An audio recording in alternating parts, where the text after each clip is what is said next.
안녕하세요. 2월 3일 85회 테셋 시험이 내일 모레입니다. 자, 그래서 이번에 테셋이 올해 처음 보는 시험인데 무려 16개나 시사 용어를 줬어요. 야, 완전 대박이죠. 그러니까 작년까지는 끼케봐야 8개에서 10개밖에 안 줬는데 이제 16개나 줘요. 이거 무조건 나오고 이거 다 맞춰야 돼, 여러분들. 자, 그래서 출처는 테셋 홈페이지고요. 이걸 다운받으시려면 테셋 홈페이지나 아니면 저희 너무 쉬운 경제 너무경 네이버 카페에서도 다운받을 수 있습니다. 그러니까 다운받아 가지고 이 해설 강의를 들으세요. 반드시 나옵니다. 반드시. 자, 첫 번째 부머와 두머는 뭐냐면, 자, 이거 길게 적어놨는데 이게 무슨 얘기냐면 AI가 AI에 찬성하는 쪽, 인류를 더 풍요롭게 만들어 준다고 주장하는 게 두머예요. 아니, 부머고 발음도 비슷해, 헷갈리게. 두머는 뭐냐면 여러분 미스터 둠 뭐 그런 얘기 들었죠. 그러니까 되게 비관적인, 인류가 멸망할 거야 뭐 그런 사람들. 두머는 뭐냐면 AI 기술 때문에 더 살기 어려워질 거다라고 반대하는 사람들입니다. 자, 볼게요. 그러니까 뜻만 알면 돼요. 이건 인공지능 AI 기술 경쟁이 고도화되면서 AI에 대한 논쟁도 치열해지고 있는데, 자, 여기 AI를 잘 활용하면 기술 개발과 생산성 향상 등 인류의 번영에 도움을 줄 것. 예, 이 주장이 누구예요? 부머라는 얘기야, 부머. 그런데 AI 기술 개발이 결국 인류를 종속시키고 파멸로 이끌 수 있다 라는 사람들이 바로 요 두머를 얘기합니다. 이 두 줄이 제일 중요합니다. 길지만. 그래서 여기서부터 그냥 여러분들이 읽어보세요. 두머는 AI가 뭐 가져올 거 뭐. 이번에 EU에서 AI 기술 규제 법안이 합의가 되고, 예전에 얼마 전에 챗 GPT 샘 올트먼 해임됐다가 뭐 다시 복귀한 적이 있었죠. 그것도 다 이거하고 관련된 얘기라는 얘기입니다. 그러니까 이거 읽어보는데 중요한 건 이 두 줄이에요. 두 줄 확실하게 알고 가셔야 돼. 자, 그 다음에 디지털 트윈은 요거는 뭐냐면 어떤 회사가 하나 물건을 만들었는데 이 물건이 제대로 된 건지 아닌지 실제로 막 그거를 사용하면서 장단점을 발견하기엔 시간도 너무 많이 걸리죠. 그러니까 어떻게 하냐면 그냥 그 컴퓨터에다가 얘랑 똑같은 걸 하나 만들어 놓고 시뮬레이션을 돌리는 거예요. 그렇게 하는 게 디지털 트윈입니다. 가상 공간에, 자, 밑줄, 실물과 똑같은 물체를 만들어 다양한 모의 시험, 시뮬레이션을 해보는 기술을 의미합니다. 여기서 중요한 건 요 가상 공간에다 만드는 거지 실제로 만드는 거 아니죠. 그러니까 디지털 트윈이지. 실제 제품을 만들기 전에 시뮬레이션을 통해 현실을 분석 예측해 발생할 수 있는 문제점을 파악하는데 사용됩니다. 디지털 트윈 알아두시고. 자, 그 다음에 자, 흑사병은 여기서 이제 요게 흑사병의 정의예요. 그냥 한번 읽어보세요. 흑사병은 다 아시죠? 요 패스트 균해에서 발생하는 건데, 근데 이게 왜 갑자기 우리 경제 용어를 해석하는데 흑사병이 나오냐면 이제부터 읽어봐요. 자, 미국 뉴욕타임즈 칼럼니스트 로스 다우소트는 한국은 소멸하는가라는 칼럼에서 인구 감소 문제에서 한국은 연구 대상이라며, 자, 밑줄, 한국의 인구가 흑사병과 같이 감소세가 극단적이다라고. 요 흑사병. 우리나라 그 신생아 출생률이 전 세계 최하위잖아요. 그러니까 이걸 흑사병에 비유해서 이 컬럼에 써가지고 지금 이게 나온 겁니다. 무슨 얘기인지 아시겠죠? 오케이. 인구 감소에 대해서 이렇게 외국에서도 걱정을 해주고 있네요. 자, 그 다음에 민스키 모멘트. 이 민스키는 유명한 경제학자인데 왜 유명해졌냐면 이 사람이 서브프라임 모기지가 한 2008년 정도 일어났죠. 근데 요 전에 사망을 했거든요. 이전에 돌아가셨는데 이 사람이 쓴 저서나 이런 거에 이 서브프라임 모기지와 비슷한 위기가 닥쳐올 거라고 예언을 했어요. 근데 그게 맞아 들어가지고 이때 요 서브프라임 모기지 사태에서 굉장히 이미 돌아가셨지만 그 다음에 더욱더 부각된 경제학자가 민스키죠. 민스키. 자, 한번 볼게요. 자, 밑줄, 이게 중요해요. 누적된 부채가 임계점을 지나면서 자산가치 붕괴와 경제 위기를 일으키는 순간. 그러니까 모먼트가 어떤 순간이라는 뜻이에요. 어떤 순간이에요? 부채가 임계점, 한계점을 지났어. 지금 자, 이 경제가 호황이 되면 사람들이 돈을 은행이나 이런 데서 대출을 하다 보면 부채가 막 늘어나죠. 근데 부채의 크기가 적당하면 좋은데 이게 어떤 임계점, 한계점을 넘어가는 순간 이때부터 망한다는 거죠. 이게 뭐예요? 이게 바로 민스키 모멘트라는 겁니다. 이 임계점을 지나면서 자산가치 붕괴와 경제 위기를 일으켜. 그게 바로 서브프라임 모기지죠. 자, 볼게요. 과도한 부채 확대에 기대해 금융시장의 호황이 이어지다가 호황이 끝나면 거품이 꺼진다는 얘기죠. 은행에 빚을 낸 채무자의 부채 상환 능력이 나빠지고 결국 채무자는 건전한 자산까지 팔아 빚을 갚으면서 금융 시스템의 붕괴와 금융위기로 이어진다는 얘기입니다. 뭐 밑에 줄보다 여러분들 요거 정의를 정확하게 알고 계셔야 돼요. 자, 그 다음에 이제 딩크족은 요 알파벳하고 요 더블 인컴 노 키드. 더블 인컴이니까 맞벌이죠. 그 다음에 애는 없어. 이걸 알아야죠. 자, 이것도 정의가 중요합니다. 딩크족은 의도적으로 자녀를 두지 않고 경제적 자유를 추구하는 맞벌이 부부를 뜻한다. 자, 그래서 여기서 쭉 나오는데 뭐 이건 중요하지 않아요. 자, 그냥 한번 읽어볼게요. 여러분들 혼자 읽으라 그러면 잘 안 읽을 테니까. 지난해 12월 통계청에서 발표한 22년 신혼부부 통계에서 맞벌이 신혼부부 비중이 57.2%로 역대 최고치를 기록했어요. 맞벌이. 근데 더블 인컴이죠. 근데 맞벌이 신혼부부 중에 자녀가 없는 딩크족의 비중이 이렇게 높았다. 노키드. 자녀가 없대. 오케이. 그게 이제 딩크족이죠. 다 아셔야 돼요. 자, 그 다음에 게임 체인저. 애플의 창업자 스티브 잡스, 테슬라와 같이 기존 시장에 엄청난 변화를 불러오는 혁신적 아이디어를 가진 사람이나 기업을 가리키는 경영용어다. 가진 사람이나 기업 이런 거. 근데 이거를 그러니까 엄청난 변화, 여기서 중요한 건 엄청난 변화를 불러오는 혁신적 아이디어를 가진 사람이나 기업인데 사실 이거를 조금 더 제가 마음에 드는 표현으로 쓰면은 패러다임을 변화시키는 거예요. 패러다임을 변화시키는 그런 아이디어나 어떤 발명품을 만드는 그런 사람들 있죠. 그런 기업들. 그게 이제 게임 체인저입니다. 근데 제가 말씀드린 표현이 더 멋은 있더라도 이렇게 알아두세요. 시험에 이렇게 나올 거니까. 자, 그 다음에 총부채 원리금 상환 비율. 여러분들이 요 DSR을 요거 알아둬야 돼요. 이거는 일단 끝에 줄부터 봐야 돼요. 이거는 여기에 비추보세요. DSR은 대출자의 연소득 대비 전체 금융 부채의 연간 원리금 상환. 자, 그럼 여기서 중요한 거는 연소득 나왔죠? 대비라는 말이 뜨면 이거 분수를 취하겠다는 거야. 그럼 연소득이 분모고요. 전체 금융부채의 연간 원리금 상환액이 이게 분자라는 얘기인데, 그러니까 연소득은 1년 동안 벌어들이는 돈이고 요거는 1년 동안 이 사람이 갚아 나가는 거야. 갚아 나가는 거. 근데 봐봐. 그러니까 예를 들어서 이런 겁니다. 어떤 사람이 1년 소득이 연소득이라고 칩시다. 연소득이 5천만 원이라고 쳐요. 5천만 원이야. 근데 이 사람은 부동산 그 아파트 사느라고 부동산 담보대출을 받아가지고 2억 빌렸어요. 2억. 근데 이자가 예를 들어서 5%다. 그러면 1년에 1,000만 원씩 갚아야 되죠. 1년에 1,000만 원씩 갚아야 되죠.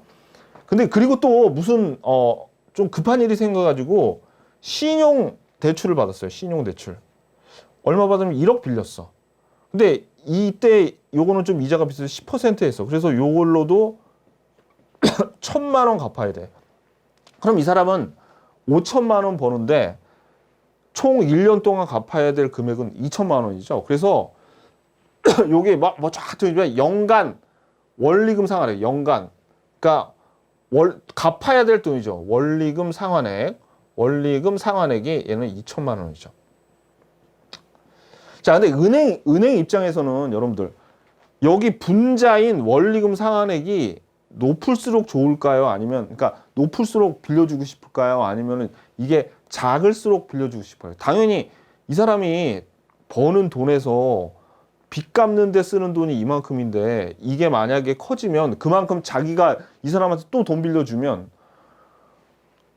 채무 불이행 그 돈을 이 사람한테 원금을 은행 입장에선 뛸 염려가 있잖아요. 그죠? 그러니까 그거를 더 강화하겠다는 얘기입니다. 강화하겠다는 얘기예요. 봐봐요. 이거. 자, 근데 왜 여기에 이름이 총부채 원리금 상환이냐면 지금 부동산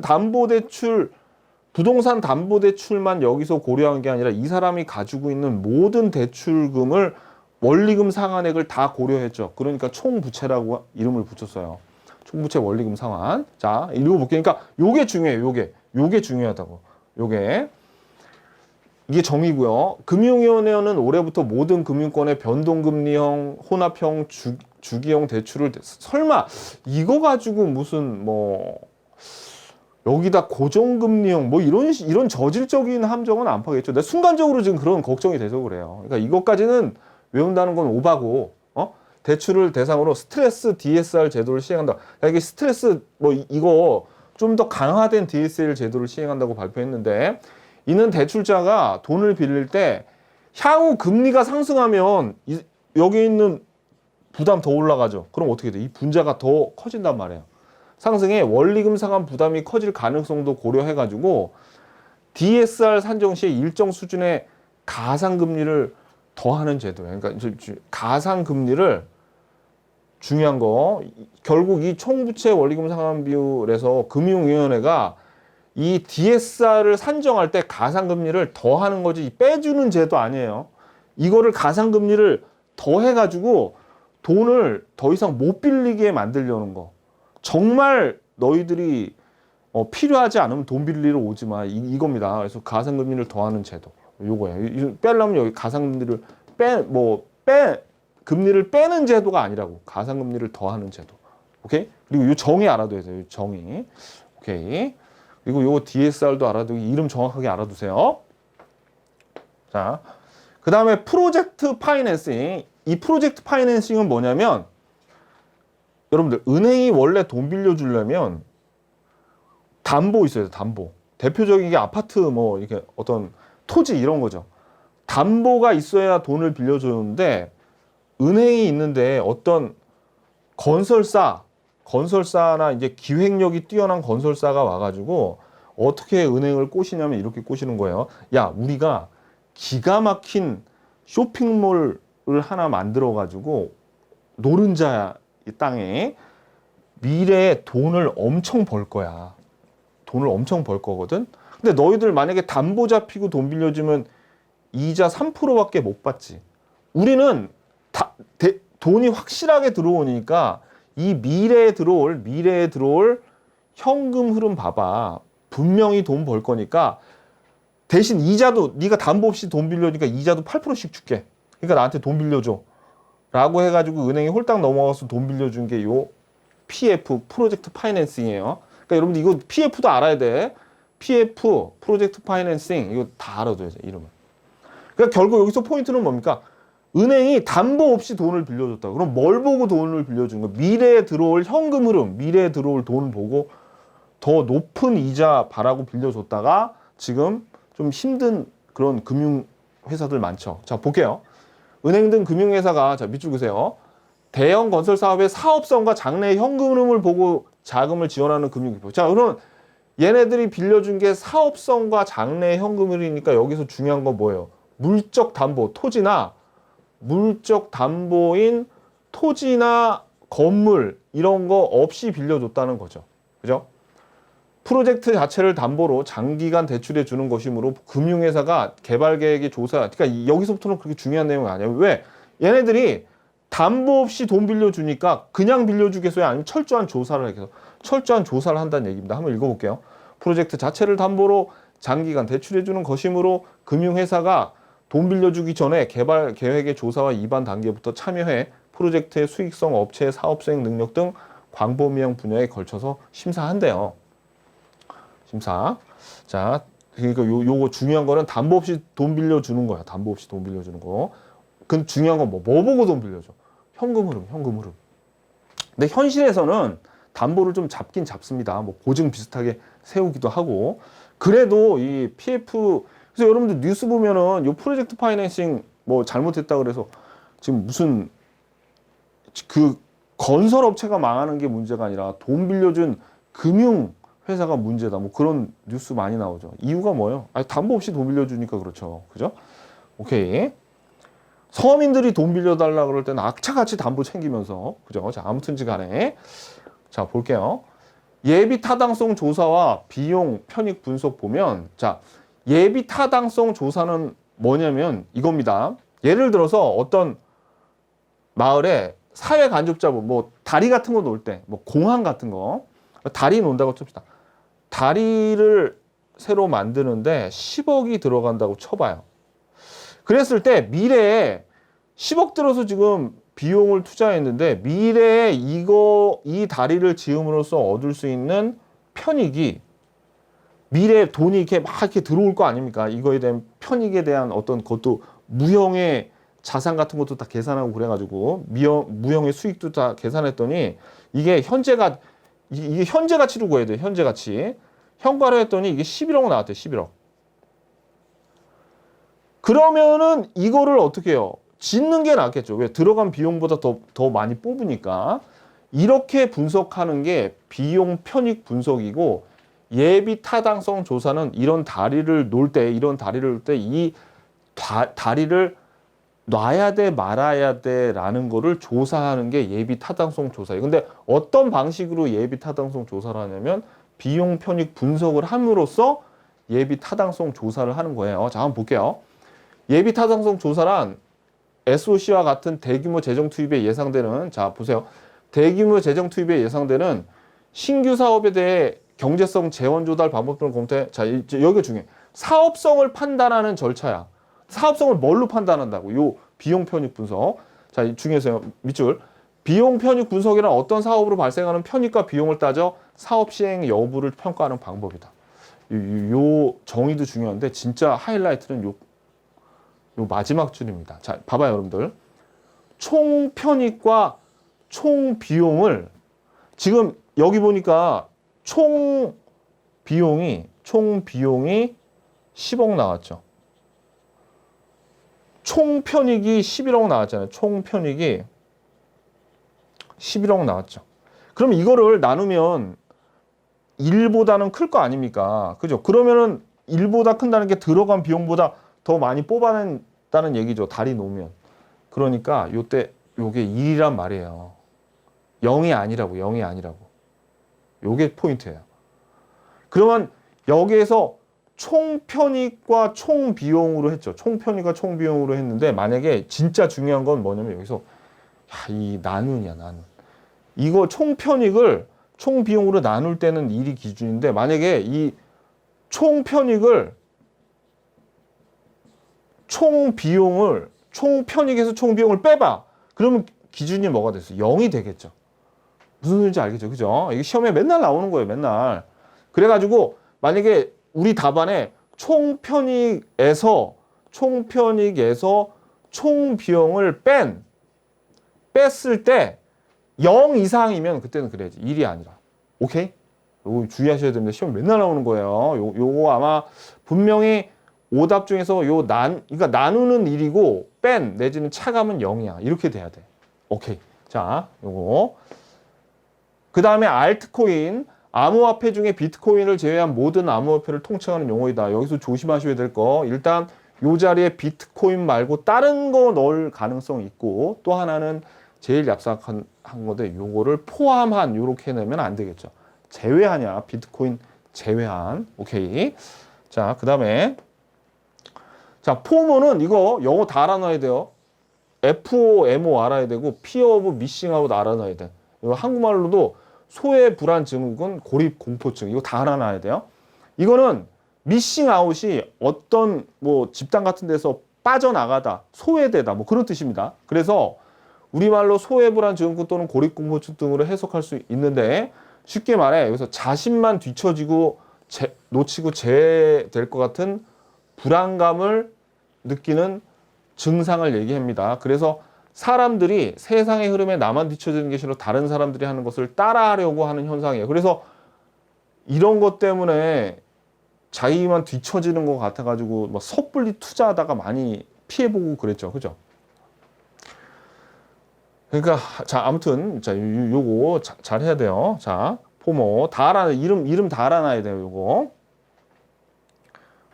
행동주의 헤지펀드. 행동주의 헤지펀드는 뭐냐면 헤지펀드가 돈이죠. 헤지펀드가 아주 공격적으로 투자하는 애들인데 돈을 가지고 원래 여러분들 투자자들을 우리 주식 같은 거 투자할 때 투자하면 어때요? 우리 경영 어떻게 하든 그냥 돈 투자하고 가만히 있죠. 근데 행동주의 헤지펀드는 얘네들이 공격적으로 투자해서 지분을 많이 확보한 다음에 거기에 있는 경영이나 그런 거에 어떻게 해요? 이렇게 관여한다는 얘기예요. 거기에 관여한다는 얘기인데 자 볼게요.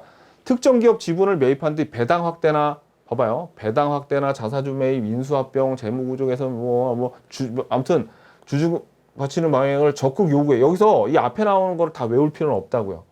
아무튼 지네들이 주식 샀으니까 주식의 가치를 높이는 방안을 적극적으로 요구한대. 그러니까 행동주의죠. 가만히 있는 게 아니라 요구해서 주식 가치를 끌어올리는 헤지펀드.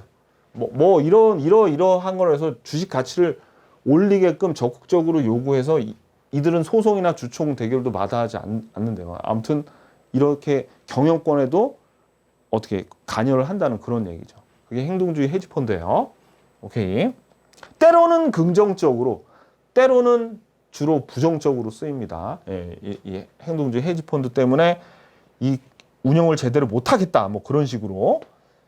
자, 그 다음에 이제 워크아웃은, 자, 이게 작년에 한번 이 워크아웃이 한번 나왔거든요. 이게 왜냐면 여기에 기업 구조조정 촉진법이라거나 이 워크아웃이 뭐냐면 망해가려는 회사가 있어. 그러니까 아니 좀 표현이 그런데 좀 어려운 회사가 있어요. 그냥 가만히 놔두면 망할지도 몰라. 어려워. 그러면 진짜 어려워지는 사람들 누구예요? 이 회사에 돈 빌려준 채권자는 정말 돌아버리겠죠. 완전 미치는 거죠.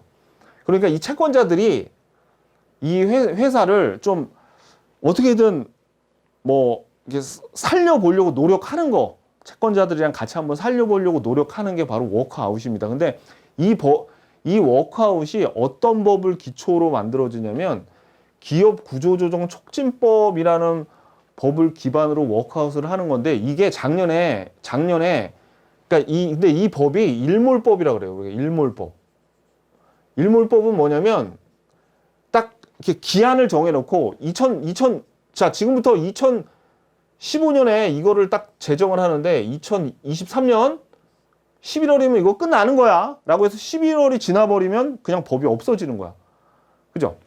근데 이 기업 구조 조정 촉진법이 근데 이게 일몰에서 딱 끝나는 게 아니라 원래 이거 옛날부터 했어요. 근데 계속 근데 끝나기 전에 연장을 했는데 이 작년에 이게 연장에 막 실패하려고 그러다가 다시 이걸 또 만들었어. 아무튼 간에 그런 법이 있어. 이게 막 일몰이 되니 그러니까 일몰이 된다는 건 이 법이 기한이 지나서 그냥 없어진다는 건데 아무튼 그래가지고 작년에 이 법이 만약에 일몰이 돼버리면 워크아웃 이제 못하는 거 아니야? 막 그런 걱정이 많았었는데 다행히 이 국회에서 이제 다시 연장을 또 한 거예요. 그러니까 일몰이 안 되고 그래서 자 이제 그러면 이제 이게 무슨 말인지 이해가 갈 거야. 지난해 12월 일시적으로 자금 조달에 어려움을 겪는 기업의 채권단 75% 이상의 동의로 만기 연장과 자금 지원 등을 주던 그러니까 요게 워크아웃의 정의입니다. 요게 이제 채권단에 이만큼의 동의를 얻어서 만기 연장해주고 자금 직원들에서 어떻게 이 회사를 살려 놓으려고 하는 거예요. 그래서 근데 이게 개정안이 이제 국회를 통과했죠. 그래서 이는 워크아웃의 근거가 되는 법이다. 이 법이 없어질 뻔했는데 뭐 다시 이제 살아난 거죠. 워크아웃이랑 경영난으로 여기도 정의나 경영난으로 파산 위기에 처한 기업이 채권단 주도로 시행하는 회생 작업을 뜻한다.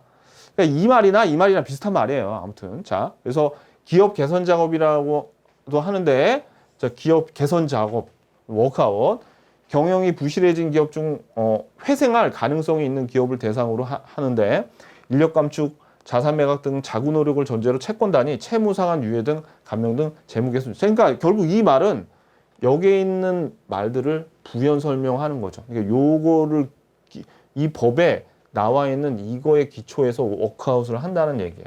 자, 읽어보세요. 아셨죠?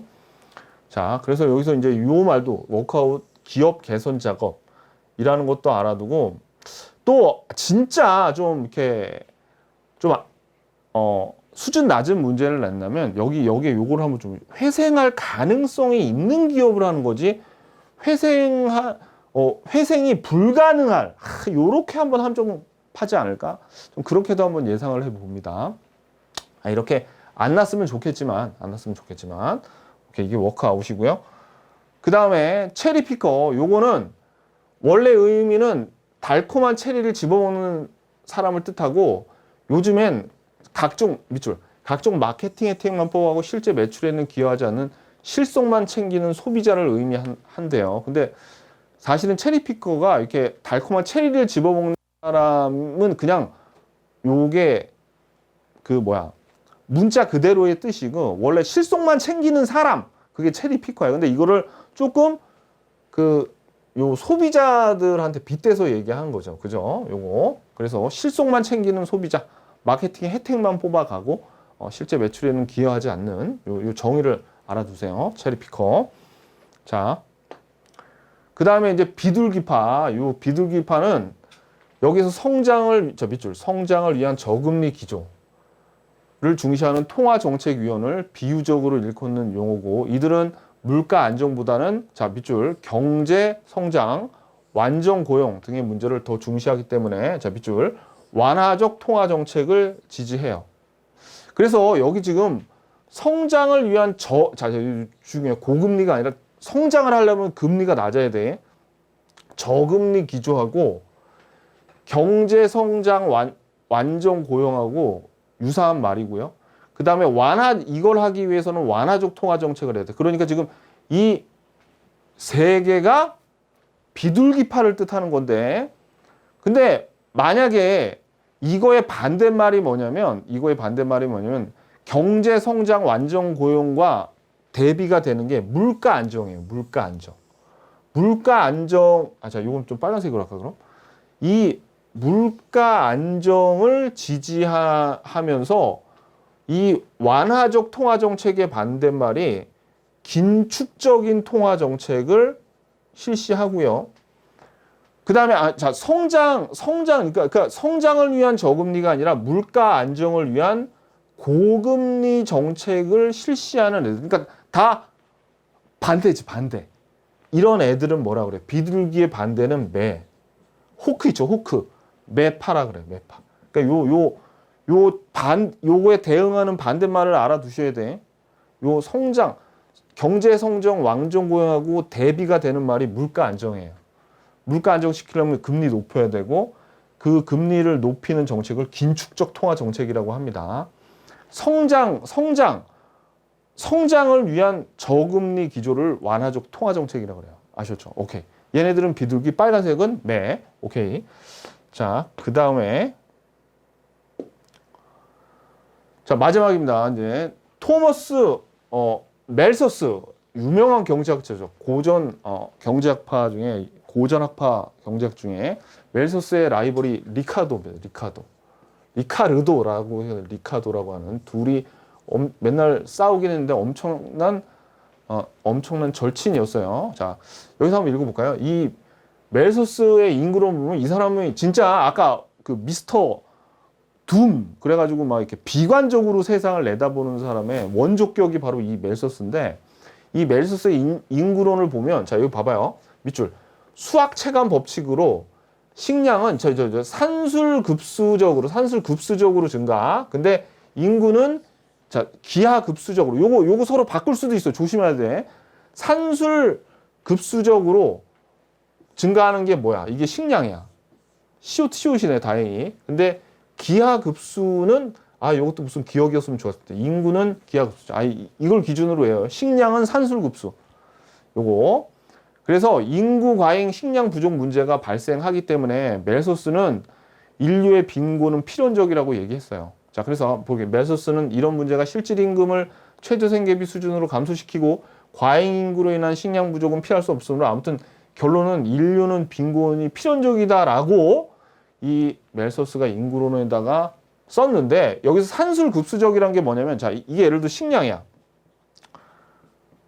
식량이 늘어나는 속도하고 인구가 늘어나는 속도는 얘는 덧셈으로, 얘는 곱셈으로 늘어나요. 그러니까 식량이 예를 들어서 4만큼 있는데 인구가 지금 이만큼 있어요. 먹고 살만 하죠. 그럼 여기에서 더했어. 그럼 이게 8, 이게 4를 더하면 8이야. 근데 여기서 곱하면 2는 4란 말이야. 근데 여기서 또 4를 더하면 12만큼 늘어나, 그러니까 더하면 안 되지. 12만큼 늘어나는데 여기에서 이제 어떻게 되냐면 4에서 보면 8. 여기까지 그래도 먹고 살만해. 근데 여기에서 16으로 되는데 이거 곱하기 2니까 16. 괜찮아. 근데 여기서 20 되는데 여기에서는 32가 돼버려. 그러니까 이 인구가 늘어나는 게 곱셈으로 늘어나죠. 이게 기하급수적으로 늘어나는 거고 산술급수적으로 늘어나는 게 덧셈으로, 요걸 우리 등차 수열이라고 그러잖아요. 덧셈으로 그러니까 늘어나는 속도가 인구가 훨씬 빠르니까 결국 인류의 빈곤은 필연적으로 발생할 것이다 라고 주장을 하면서 이 메서스가 참 이 인구론 말고 참 끔찍한 그런 정책을 많이 발표를 했어요. 나중에 되게 재밌는 얘기인데 나중에 시간 나면은 그거는 할지 뭐 아무튼 하고 지금은 그냥 아무튼 이렇게 알아두세요. 아셨죠? 이상한 사람이야 메서스. 아무튼 자, 됐죠? 자, 그래서 16개 봤는데 시험에 반드시 나오니까 여러분들이 꼭 공부하시고 올해 이제 합격하신 다음에 합격 후기 기대하겠습니다. 시험 잘 보세요. 화이팅!